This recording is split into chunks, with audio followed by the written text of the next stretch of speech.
ये कहानी आपको गलतियाँ करने से रोकेगी। तो दोस्तों, आज आप सुनेंगे एक छोटी सी शिक्षाप्रद कहानी।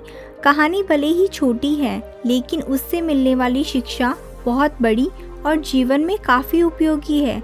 इसलिए दोस्तों, कहानी को अंत तक पूरी तरीके से सुनिएगा ज़रूर। एक बड़ा ही समृद्ध और खुशहाल राज्य था। इस राज्य का राजा बड़े ही साफ दिल का, सेवाभावी और भगवान में अटूट विश्वास रखने वाला था। राजा को किसी चीज़ की कोई कमी नहीं थी। राज्य के सारे लोग राजा से बेहद प्यार करते थे। उनका हर हुक्म सर आंखों पे माना जाता था। फिर भी राजा जैसे जैसे बूढ़ा होता जा रहा था, वो दुखी रहने लगा था। राजा के दुख का कारण उसका पुत्र ना होना था।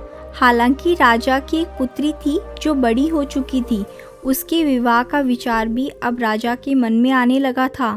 राजा अपने बुढ़ापे में संन्यास लेकर प्रभु भक्ति करना चाहते थे, लेकिन उसके सामने सबसे बड़ी समस्या यही थी कि राज्य की बागडोर किसे सौंपी जाए। एक रात इसी चिंता में राजा काफ़ी देर तक भगवान का नाम जपते जपते सो गया। उस रात राजा को सपने में भगवान का साक्षात्कार हुआ। उसे उसकी सारी समस्याओं का समाधान मिल चुका था।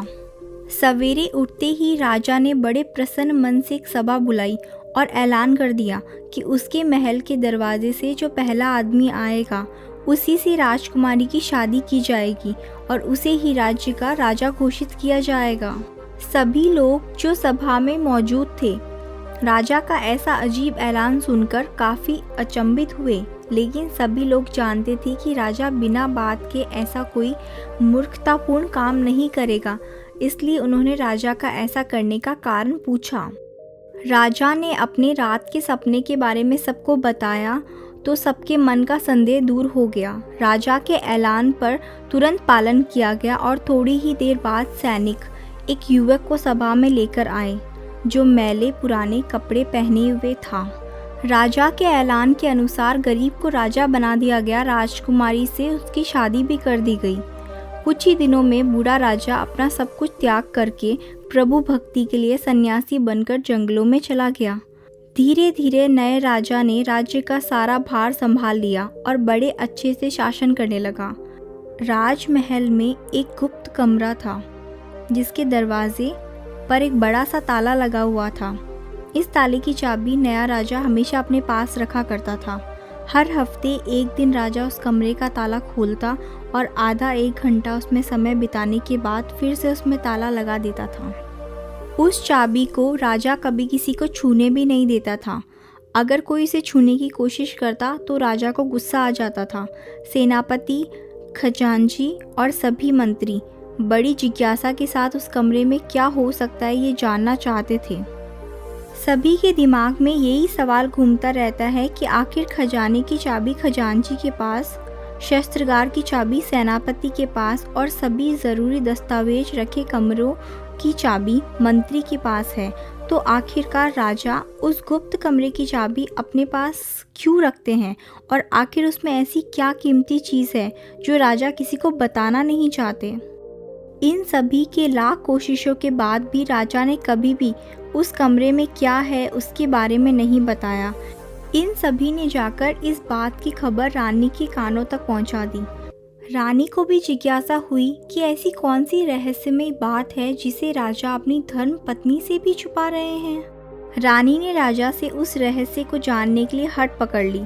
रानी ने खाना पीना सब त्याग दिया। आखिरकार स्त्री के हट के आगे राजा को हार माननी पड़ी। राजा, रानी, मंत्री और सभी सभा के सदस्यों को लेकर उस कमरे के पास पहुंचा और पहली बार सबके सामने उस कमरे को खोला। सभी देखकर हैरान थे क्योंकि उस कमरे में कुछ भी नहीं था सिवाय एक फटे पुराने कपड़े के जो दीवार पर टंगा हुआ था। मंत्री ने फटे कपड़े को अपने हाथ में लेते हुए राजा से कहा, महाराज, यहाँ तो इस फटे कपड़े के सिवा कुछ भी नहीं है। तब राजा ने कहा, यही तो मेरा सब कुछ है।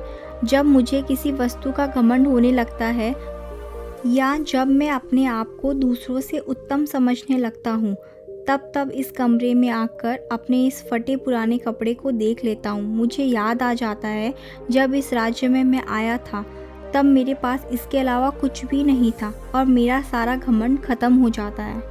दोस्तों, ये कहानी हमें सिखाती है कि कैसे हम अपने भूतकाल को याद रखकर वर्तमान में गलतियाँ करने से बच सकते हैं। समय हमेशा बदलता है, इसलिए हमें ये हमेशा याद रखना चाहिए कि अगर हमारे पास सब कुछ है तो वो हमेशा नहीं रहने वाला, इसलिए हमें हमेशा नम्र बने रहना चाहिए।